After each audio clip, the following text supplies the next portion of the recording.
Science perfection চ্যানেলে সকলকে স্বাগত। আজকে আমরা একটি গাণিতিক সমস্যার সমাধান করব।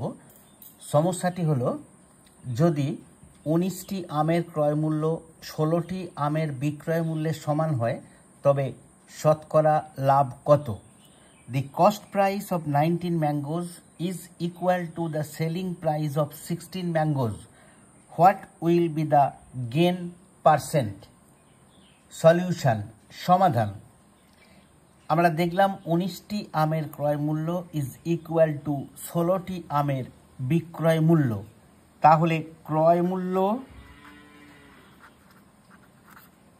বাই বিক্রয় মূল্য is equal to 16 by 19।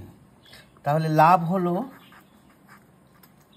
19 minus 16 is equal to 3। তাহলে আমরা বলতে পারি 16 টাকায় লাভ ইজ ইকুয়াল টু 3 টাকা। 1 টাকায় লাভ 3 16 টাকা। 100 টাকায় লাভ 3 16 গুণিতক 100।